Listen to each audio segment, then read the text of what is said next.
말씀을 함께 나눌 때에 지난 여름에 저희 가족이 코로나 기간 동안 그동안 안 다녔던 휴가를 한번 좀 올해는 가자 해서 간 곳이 어디를 가야 될지 참 계획도 좀 막연하였습니다.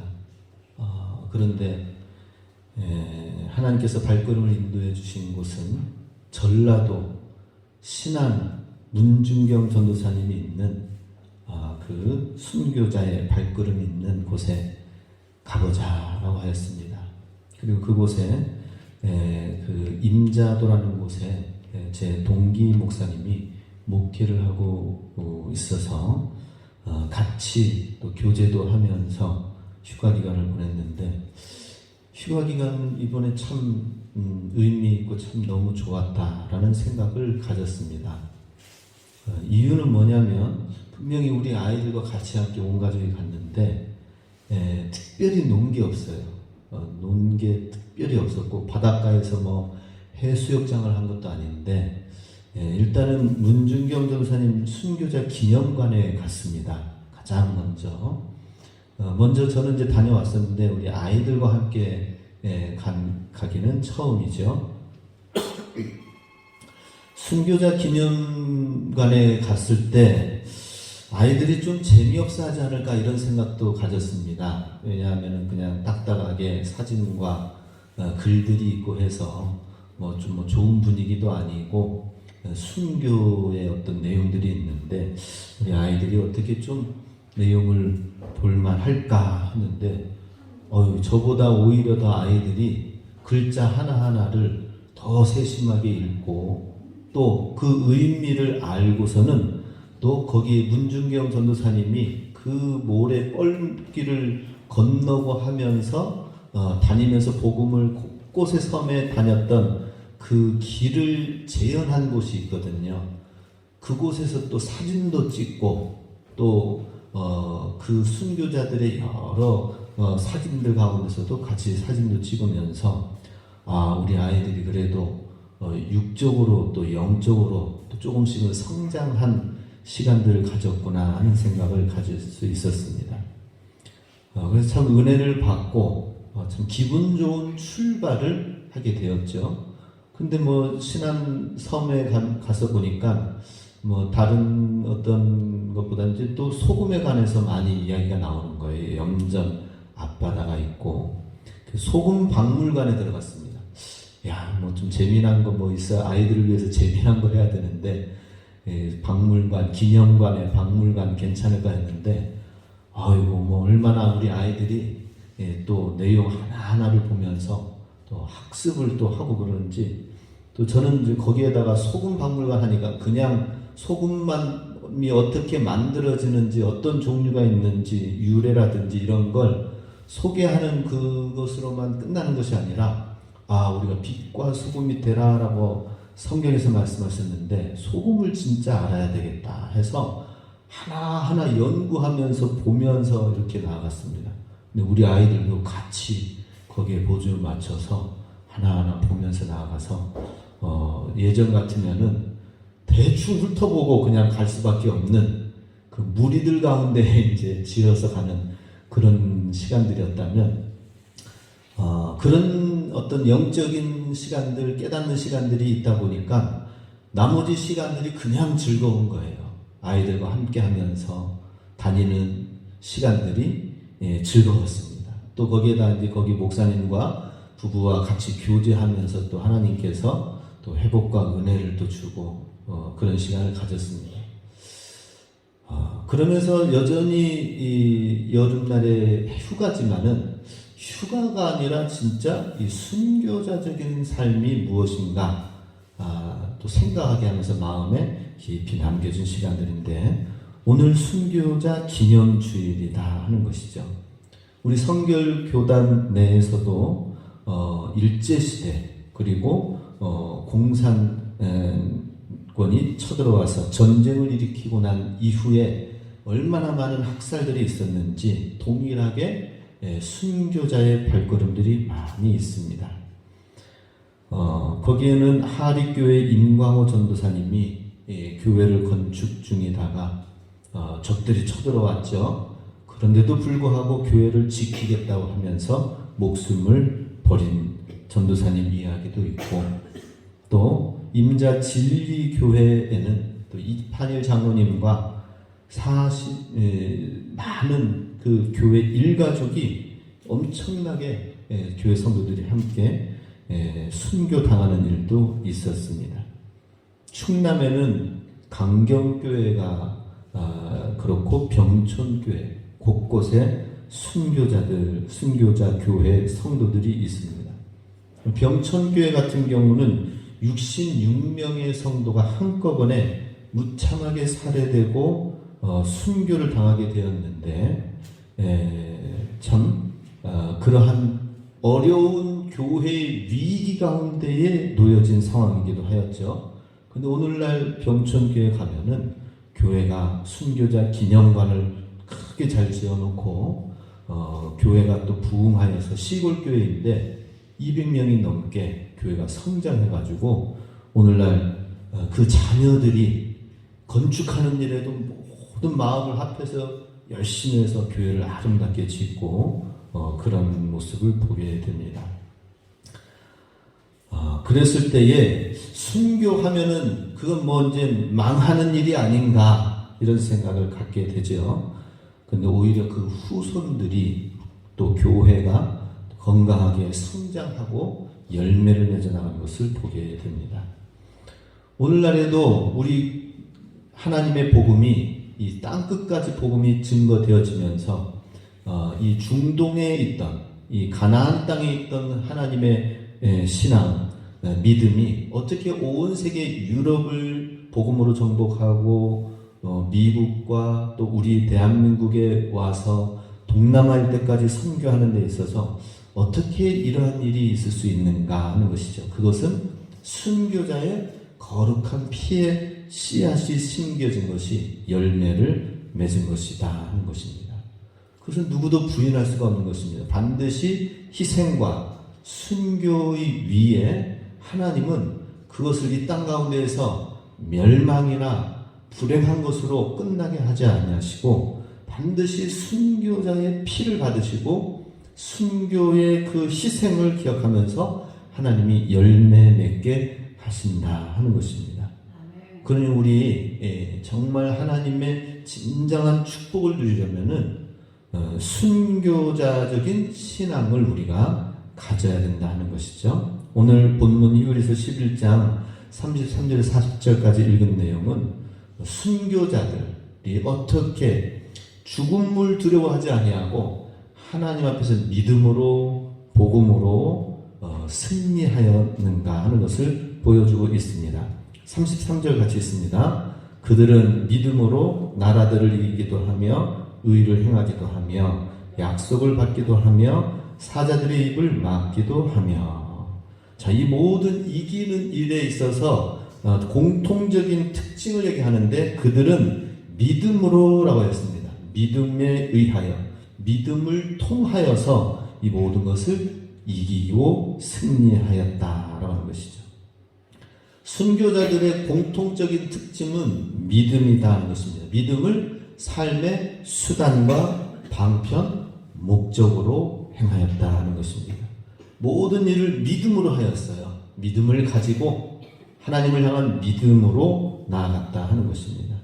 이 믿음으로 어떻게 따라갑니까? 나라들을 이겼다라고 하는 것이죠. 적들이 쳐들어올 때 기드온, 삼손, 입다, 다윗 모두 전쟁의 위대한 영웅들인데 이들이 전쟁에 나갈 때에는 칼과 창이 아니라 어떤 무기가 아니라 믿음으로 하나님 말씀에 대한 믿음, 하나님이 함께 하신다는 믿음으로 나아간 것이 무기보다 더 중요하였다라고 하는 것입니다. 믿음을 가지시기 바랍니다. 이 세상에 어떤 사람이나 어떤 힘과 권력이 아니라 믿음을 우리가 가져야 된다 하는 것입니다. 34절도 있습니다. 불의 세력을 멸하기도 하며 칼날을 피하기도 하며 연약한 가운데서 강하게 되기도 하며 전쟁에 용감하게 되어 이방 사람들의 진을 물리치기도 하며. 자, 믿음으로 말미암아 하나님이 이기고 승리하게 하시는데, 또 34절의 가운데 표현에 의하면 연약한 가운데서 강하게 되기도 하며 라고 나와 있습니다. 연약한 가운데에서 오히려 더 강하게 된다. 삼손이 그랬죠. 삼손이 참으로 하나님이 주신 것을 귀하게 여기지 못하고 자만한 가운데 있다가 결국에는 블레셋의 두 눈이 뽑히게 되고 노예가 되어진 상황이었습니다. 그런 연약한 상황 가운데 놓여질 때에 두 눈이 뽑힌 후에 다시 하나님을 향한 믿음을 가지고 하나님으로부터 힘을 얻어서 블레셋을 대파하는 것으로 마지막에는 끝나는 것을 보게 됩니다. 우리 삼손 하면은 힘을 처음엔 잘 썼다가 마지막에는 못 쓴 실패한 사람으로 생각하지만, 그 연약한 실패 가운데서 다시 일어난 삼손의 마지막 모습도 있는 것을 기억해야 됩니다. 히스기야도 그랬습니다. 죽을 병 가운데에 놓여져 있을 때에 죽음을 앞에 두고 얼굴을 벽을 향하여 주님께 기도함으로 하나님의 능력으로 기적적으로 치유함을 받았다 하는 것입니다. 하나님 앞에서 믿음의 기도를 하였더니 죽음의 병도 극복하고 이기하면서 연약한 가운데서 강하게 하였다 하는 것이죠. 자, 이런 연약한 가운데서 강하게 되어지는 이런 체험들이 일상 생활 가운데 평소에 우리 삶 가운데 있어야 나중에 진짜 위기 가운데 있을 때는 어떻습니까? 그 하나님을 체험한 그 믿음, 그 능력, 그 강함을 우리가 경험하기 때문에 순교자적인 상황까지 우리가 갈 수 있다는 것이죠. 그냥 하루아침에 되어질 수가 없는 것입니다. 순교자적인 신앙은 어떻게 돼요? 오늘 우리가 연약하다고 생각되는 이 시간에 우리가 하나님 앞에 믿음의 기도를 드려서 하나님이 주시는 능력을 경험하는 시간들이 되어야 된다 하는 것입니다. 내가 힘들고 연약하다고 생각됩니까? 하나님의 능력을 경험하는 시간들로 믿음의 시간으로 바꾸시기 바랍니다. 그래서 그들에게는, 이 순교자들에게는 흔들리지 않는 믿음으로 인한 불굴의 의지와 견고함이 있었다 하는 것이죠. 35절도 같이 있습니다. 여자들은 자기의 죽은 자들을 부활로 받아들이기도 하며, 또 어떤 이들은 더 좋은 부활을 얻고자 하여 심한 고문을 받되 구차히 풀려나기를 원하지 아니하였으며. 자, 여기서 믿음으로 하나님을 향하여 승리하며 나갔다가 결국에는 핍박과 어려움 앞에서도 그들은 어떻게 하였습니까? 부활을 생각하였다 하는 것이죠. 그리고 더 좋은 부활을 얻기 위하여서 심하게 받는 고문에 뒤로 후퇴하지 아니하고, 또 구차히 살려주세요 하고 날 좀 풀어주세요가 아니라 더 좋은 부활을 바라보았다라고 하는 것이죠. 더 좋은 부활이라는 것은 무엇입니까? 지금 내가 이 땅 가운데서 사는 것보다 하나님 앞에서 믿음의 씨앗을 뿌리면 하나님의 더 큰, 더 귀한 천국의 영광이 영원히 있다는 더 좋은 부활. 그 천국의 영광은 그냥 물질적으로 어떻게 좋은 그것만이 아닙니다. 정말 더 좋은 부활은 하나님께서 예비하신 것은 우리 심령의 가장 행복과 축복의 시간들이 예비되어져 있는데, 그것은 장차 죽음 이후에 뿐만 아니라 오늘 우리가 살아가고 있는 데 있어서도 반드시 내 대가 아니면은 내 자녀 후손에 이르기까지 하나님은, 야, 나는 이제 죽었구나, 나는 이제 끝났구나 라고 하는 그 상황 가운데서도 하나님은 그게 끝이 아니다 라고 말씀하시면서 내 자녀 후손들을 믿음의 부활의 순교자적인 그 신앙의 더 좋은 열매를 맺게 하신다 하는 것이죠. 우리 전라도 신안군 임자도 임자진리교회 말씀을 드렸는데요, 48명이 거기에 순교를 하였습니다. 1950년 6.25 전쟁이 6.25 때 일어나서 북한 공산당이 얼마나 빠르게 쳐들어왔으면 이 10월 5일 날 이미 전라도는 다 점령이 됐어요. 그런 가운데에서 이 예수님을 믿는다고 하는 이 이 교회 지역 가운데에 공산군이 급습해 왔습니다. 비밀리에 예배를 드리려고 했던 48명의 성도가 있었는데 거기에는 이판일 장로님과 또 그의 가족 이판성 집사님이 형제가 같이 일가족들도 같이 다 같이 있었어요. 근데 공산당이 와서 이야기를 했습니다. 예수 믿지 않겠다고 손들면 내가 살려주겠다 라고 하는 거예요. 어떻게 했을까요? 손들고 나온 교인이 한 사람도 없었다고 합니다. 그랬더니 더 화가 치드는 거죠. 총과 칼로 몽둥이로 죽창으로 해가지고 성도들을 죽이려고 포승줄로 묶어서 저쪽 3km 떨어지는 험난한 바닷길 쪽으로 끌고 간 겁니다. 그리고 그 바닷가 백사장 있는 데에서 구덩이를 파가지고 죽창으로 찌르고 때리고 죽여서 매장시켰다라고 하는 것이죠. 그런데 1950년 10월 5일에 이런 일이 있었는데 이게 웬일입니까? 국군이 수복하여서 바로 10월 5일날 그 사건이 있었는데 10월 30일날 그 땅을 다시 탈환해가지고 오게 된 거예요. 그래가지고 그 자녀 이판일 장로님의 장남 이인재가 원수들을 그 가족과 아버지 장로님과 성도들을 죽인 원수들을 죽이려고 야산공터 처형장에 세우고 방아쇠를 당기려는 순간 그때 아버지 이판일 장로님의 음성이 들렸다고 합니다. 그들을 끝까지 용서하라 라고 하는 그런 음성을 듣고 공산군들을 용서하고 풀어줬다고 합니다. 이 이판일 장로님과 모든 일가족들, 성도들이 지킨 신앙은 그 다음엔 어떻게 됐을까요? 그 아들, 그 이인재 이 아드님은 목사님이 되셨고 거기에 또 사회 형제가 같이 또 목사님이 됐습니다. 이인재, 이성관, 이선균 목사님이 되시고 그리고 오늘날 이성관 목사님이 여주성결교회 담임 목사님으로 목회를 하고 계시는데 여주성결교회 나중에 한번 여주에 가시면 한번 들러보시기 바랍니다.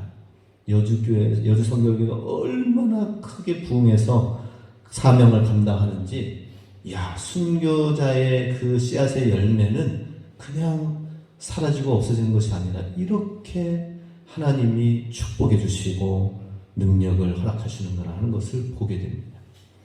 그래서 하나님은 장차 우리에게 더 좋은 부활을 예비하시지만 이 땅 가운데서도 반드시 더 좋은 부활이 있다는 사실을 알고 우리 믿음, 신앙생활 정말 잘하실 수 있길 바랍니다. 우리 36, 37, 38절 순교 이야기 계속해서 오늘 함께 읽겠습니다. 또 어떤 이들은 조롱과 채찍질뿐 아니라 결박과 옥에 갇히는 시련도 받았으며 돌로 치는 것과 톱으로 켜는 것과 시험과 칼로 죽임을 당하고 양과 염소의 가죽을 입고 유리하여 궁핍과 환난과 학대를 받았으니 이런 사람은 세상이 감당하지 못하느니라. 그들이 광야와 산과 동굴과 토굴에 유리하였느니라. 순교가 있기까지는 엄청난 박해와 핍박이 있는 것을 보게 되죠. 돌로 치는 것, 톱으로 켜는 것, 칼로 죽임을 당하는 것, 그렇게 되어지기까지는 양과 가죽의 옷을 입고 그들에게 들키지 않기 위해서 유리하면서 궁핍과 환난과 학대를 받는 것, 그럼에도 불구하고 그들의 믿음이 굴복되지 않는 이 모습을 볼 때에 이 사람들은 세상이 감당하지 못할 것이다 라고 성경은 말씀하고 있습니다. 그것이 카타콤 300년의 역사 가운데 우리에게 보여지고 있지요. 박해를 하면 할수록 그 초대교회 신앙이 꺼지는 것이 아니라 오히려 더 부채질되어져서 박해를 통해 오히려 기독교 운동이 더 번성하게 되는 것입니다. 터툴리안이라는 사람은 그리스도의 피가 씨앗이 되어 신자들을 격려하였고 이교도들은 감동을 받고 오히려 더 이 믿음이 무엇인가 이 신조, 이 굽히지 않는 신념은 무엇인가 궁금해가지고 와서 예수님을 믿는 사람들도 많이 있었다라고 하는 것입니다. 그런데 이 순교하며 박해받는 이들, 이 초대교회 초기 그리스도인들은 그 중심에는 무엇이 있느냐 하는 것입니다. 그것은 예수 그리스도를 주로 고백하는 것이다 하는 것이죠. 예수님을 주로 고백하는 것.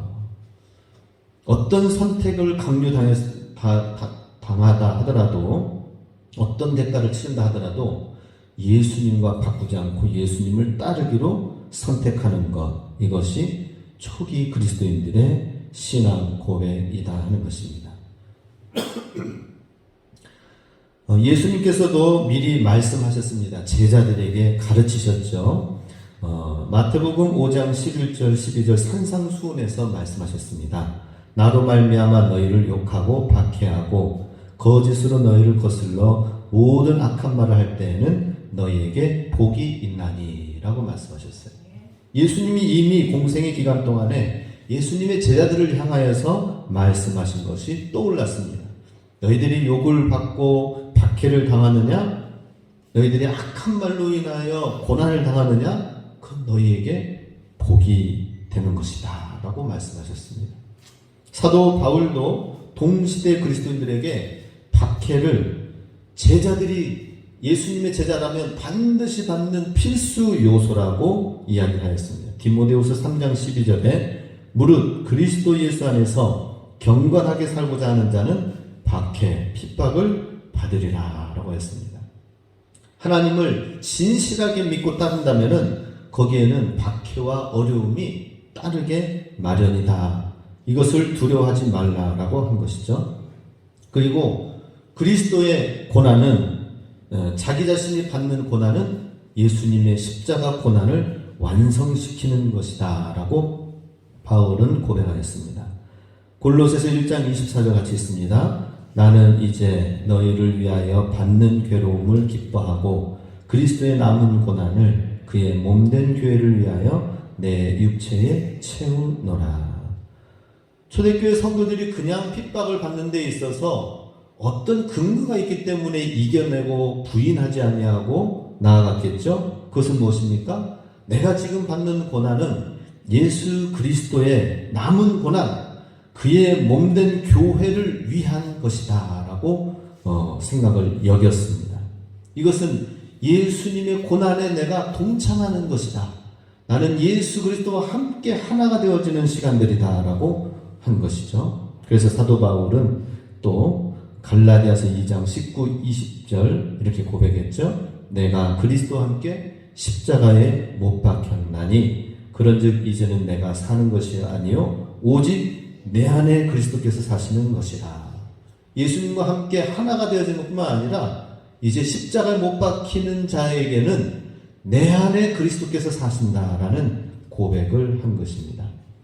베드로 사도도 예수님의 고난을 본받는 것은 굉장히 가치 있는 것이라고 말씀하셨습니다. 베드로전서 4장 12, 13절 같이 있습니다. 오히려 너희가 그리스도의 고난에 참여하는 것으로 즐거워하라. 이는 그의 영광을 나타내실 때에 너희로 즐거워하고 기뻐하게 하려 함이라. 만일 그리스도인으로 고난을 받으면 부끄러워하지 말고 도리어 그 이름으로 하나님께 영광을 돌리라.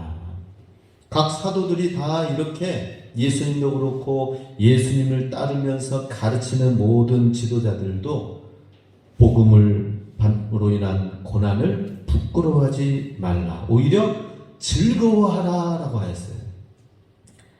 예, 이 순교하다라는 말의 이 헬라 원어는 마르투스입니다. 증거라는 뜻의 동일한 의미가 된다고 하죠.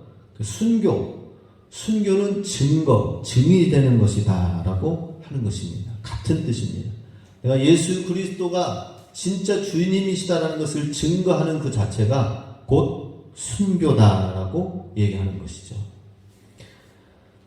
그래서 이 비타협적인 이러한 모습, 세상 사람들 가운데에서 이 모습을 보고 이 변증가, 신학자인 저스틴도 예수 그리스도의 죽음 앞에서 당당하게 나아간 그리스도인들의 모습을 보고 감동이 되어져서 그래서 자기 자신도 예수님을 믿게 되었고, 예수님을 또 이 지식이 있고 공부한 사람이기 때문에 앞에서 변증가로서, 신학자로서 살다가 결국에는 마지막에 공부하고 연구하는 것으로 끝나는 것이 아니라 결국에는 순교자로 이 저스틴도 자기의 죽음을 통해 그리스도를 증거하는 것으로 끝내리라 라고 했습니다.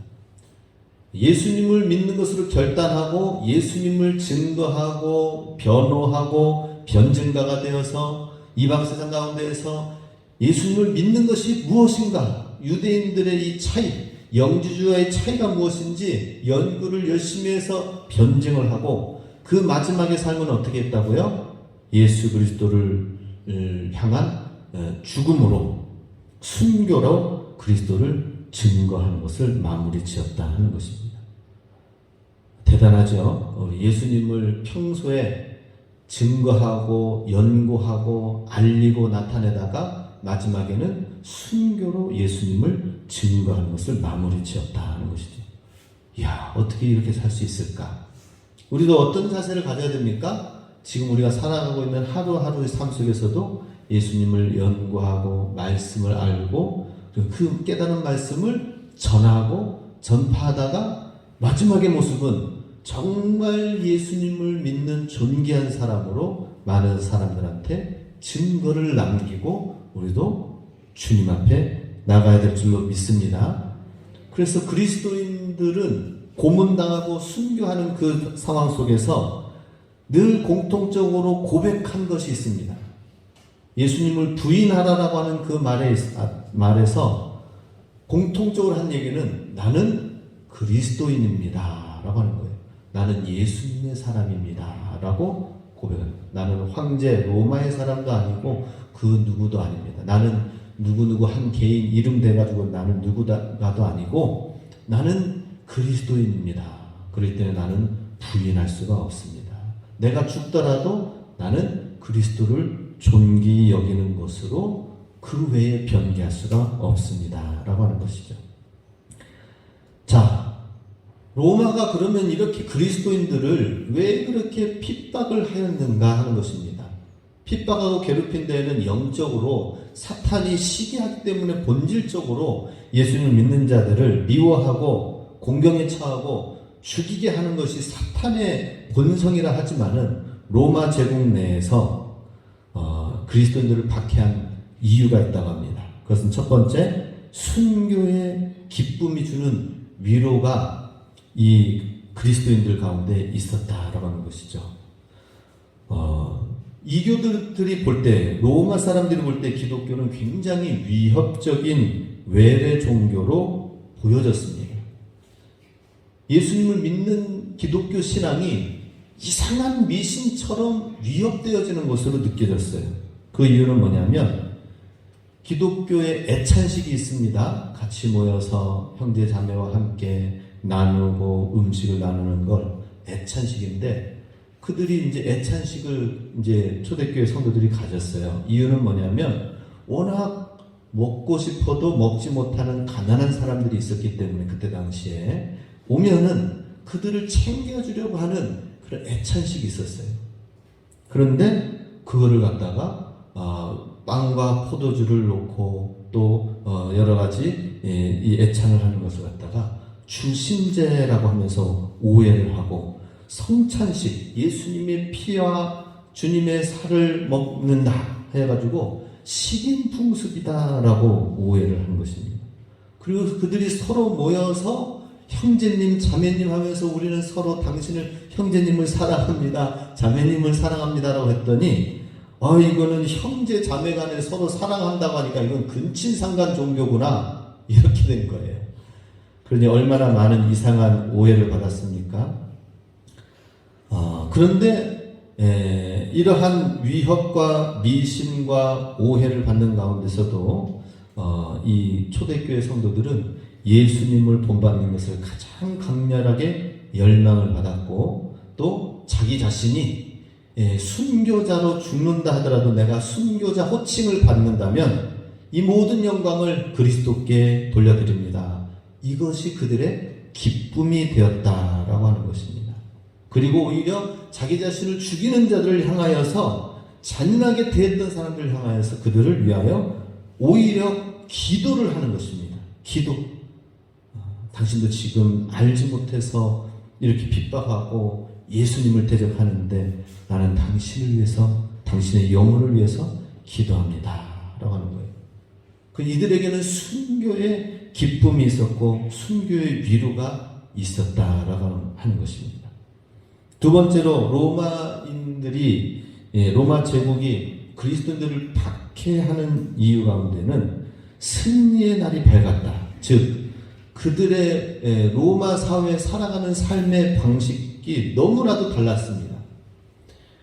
로마인들은 굉장히 즐거움과 오락과 쾌락과 이런 것들을 많이 보편화시켜가지고 대중, 경기, 연극, 그래서 뭔가 즐거운 사회, 행복한 사회를 만들겠다라고 하는데 그리스도인들은 거기에 동참하지 않는 거예요.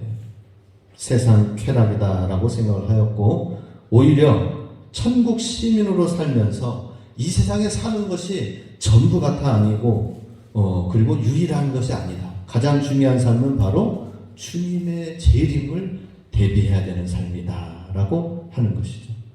그러니 이 땅에 있는 즐거움에 대해서는 함께 즐거워하지 아니하고 예수님의 재림, 주님의 천국을 사모하는 그것을 보니까 그리스도인들은 어떻게 생각했느냐? 인류, 문명, 문화, 혐오자다라고 생각을 하였습니다. 함께 어울려, 함께 즐겨야 되는데 함께 즐기고 어울리는 것이 아니었다라고 하는 것이죠. 그래서 이러한 것들이 박해의 요인이 되었다라고 하는 것입니다. 우리는 어떻습니까? 너무 세상 사람들과 잘 어울려서 박해라고는 생각이 안 되나요? 그러면 안 되겠죠? 세상 사람들 가운데서도 때로는 거룩한 왕따도 있어야 되는 것입니다. 내가 예수님을 믿기 때문에 어떤 자리에 함께하지 않고 나는 예수님 믿기 때문에 주의 날은 예배 드려야 됩니다 하면서 뭔가 거룩한 구분이 있어야 되는 것이죠. 근데 이런 것을 로마인들은 싫어했어요. 그리고 그들을 굉장히 인류 혐오자로 몰았던 것입니다. 그래서 핍박이 더 커졌습니다. 세 번째로 내가 그리스도인이냐라고 하는 말이 로마 사회에 유행했습니다. 너도 그리스도인이냐? 너는 그리스도인이냐라고 묻는 것이었어요. 왜냐? 예수 믿는 그리스도인들은 예수님을 주로 섬기는 것이기 때문에 예수님을 향한 충성심이 대단하였습니다. 예수님만을 향한 충성심을 가지고 있었기 때문에 로마를 향한 충성심에 대해서 자꾸 묻는 거예요. 아니 우리 로마에서 성실하게 살 테니까 그런 거 뭐 연연하지 않아도 되는데 그런데 로마 황제를 섬길 것이냐 로마 제국을 충성할 것이냐 이거에 대해서 우리는 예수님께만 충성을 돌립니다 라고 하는 거예요. 그러니 지금 로마는 온 세계를 제패하면서 이 세상 질서를 유지하기 위해서는 황제를 믿고 황제를 따르고 로마의 충성을 요구하면은 그들의 문화는 다 허락해 줬거든요. 그들의 믿는 신도 허락해 주고 그들의 문화도 잘 보존해 주니 얼마나 너그럽고 관대한 국가인가. 예전처럼 아수르 바벨론 제국처럼 완전히 깨트리고 푸서 호로로 끌고 가고 그런 게 아니니 팍스 로마나라는 말이 생겼죠. 그죠? 로마의 평화. 황제만 인정하고 로마에 충성한다고 한다면 모든 질서와 평화를 다 제공해 주겠다. 그 지역에 아주 멋들어진 도시도 만들어 주겠다. 그렇게 한 거예요. 그런데 그리스도인들은 예수님께만 충성한다라는 것이죠. 예수 이름 하나, 그 한 가지에 충성한다는 이야기가 로마인들의 눈에 혐오의 대상이 된 것입니다. 아예 그냥 예수님의 이름 자체가 고백하면은 어떤 죄를 범하지 않아도 극악한 범죄자가 되었던 것입니다. 범죄 유무를 떠나서 예수님을 믿는 사람이다라고 한다면은 그 자체가 사형감이 되기도 하였다 하는 것이죠. 이것은 로마의 권세와 질서에 반하는, 도전하는 기독교의 관행의 모습이다라고 여겼던 것입니다.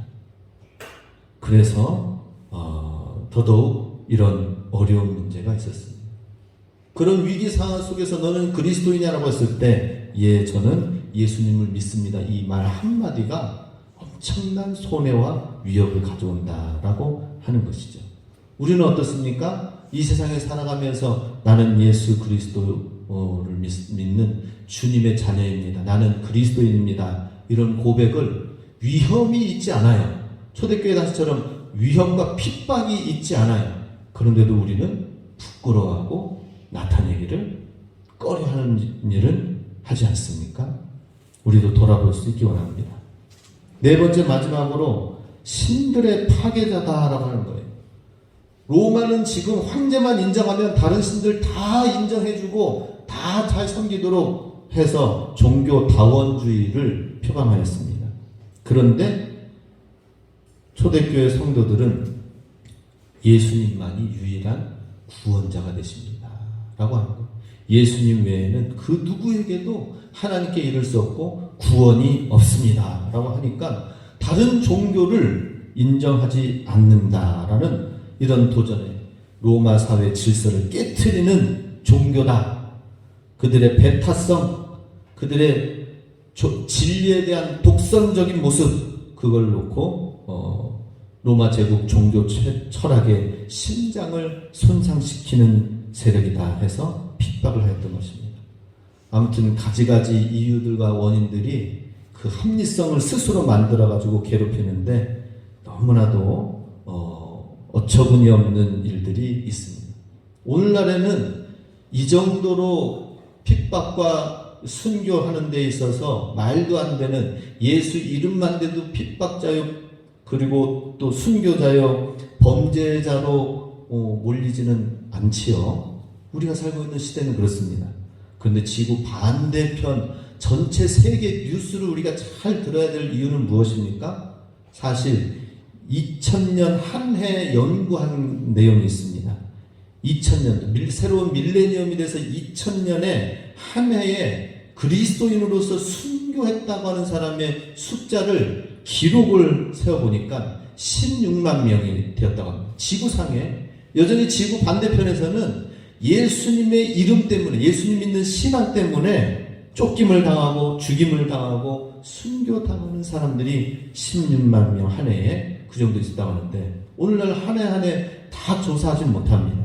얼마나 많은 사람들이 공산권과 이슬람권과 수많은 희생자들이 지금도 있다는, 현대판 순교자들이 오늘날에도 동일하게 있다는 것이죠.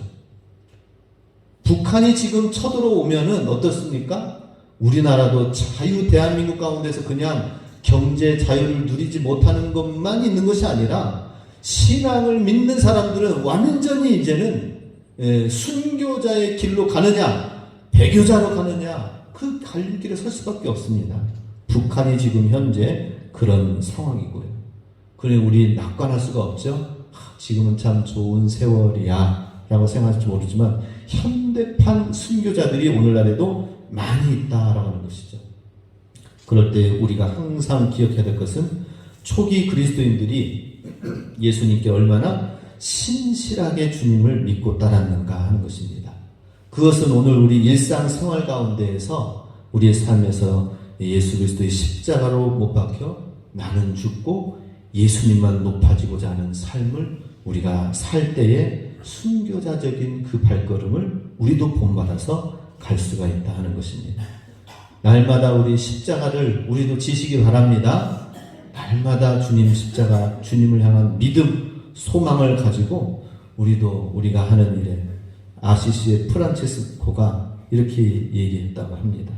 우리의 자아, 쾌락, 권력, 성공, 이것에서 날마다 주는 법을 배워야 된다라고 했습니다. 그리고 예수님을 따라가는데 아버지로부터 물려받은 유산과 재산이 있었어요. 이걸 가난한 자들에게 다 팔아버리고 주님을 따라간다고 하니까 그 앞에 가장 앞장서서 프란체스코를 괴롭힌 사람이 있습니다. 누굴까요? 그의 아버지였어요. 아니 내가 너를 사랑해서 너에게 재산을 물려줬는데 이걸 가난한 자들에게 주고 너가 지금 재산을 지금 탕진하고 없애느냐? 그래가지고 소송을 걸어서 이 프란체스코를 법정으로 구류시키고 재산을 다시 환원시킬 수 있도록 해주십시오 하고 앞장서서 괴롭힌 사람이 사실은 프란체스코의 아버지였다고 합니다. 그 정도로 나에게 있는 모든 자아, 쾌락, 권력, 부와 명예와 성공 이 모든 것들을 다 내려놓고 날마다 나에게 중요한 것은 나의 마음과 눈과 귀와 손과 모든 지체가 예수님께 사로잡혀서 예수님을 본받는 것 이것만이 나의 소유다. 이것만이 예수님만이 나의 소유다라고 했던 거예요. 우리가 예수님을 위해서 죽겠습니다. 거창하게 얘기하지 않아도 좋아요. 대신 예수님 앞에서 나는 죽었습니다. 그런 고백과 함께 예수님이 우리 삶의 주인 되심을 예수님을 향한 우리의 충성됨을 우리가 더욱 가져야 된다 하는 것입니다. 우리 날마다의 삶 속에 일상생활 속에 우리가 얼마나 신앙생활을 잘 할 수 있는 오늘날의 대한민국 환경입니까? 이때에 우리 예수님 더 잘 믿으실 수 있기 바랍니다. 그리고 가난한 자들 또 힘들고 어려운 자들을 정말 돌아보면서 그들에게 믿음의 선한 영향력을 미치게 하여 주시옵소서. 진짜 참된 리얼 크리스찬이 되고 예수님을 나타내게 하여 주시옵소서. 그런 마음으로 우리가 살 수 있기 원합니다. 순교자의 신앙을 우리가 본받고 예수님이 가신 그 길을 우리가 잘 따라감으로 인하여서 우리 주님께 진정한 칭찬받고 우리 세대가 거듭하면 할수록 더욱 하나님의 축복의 열매가 많이 맺어질 수 있길 주님의 이름으로 축복합니다. 진정한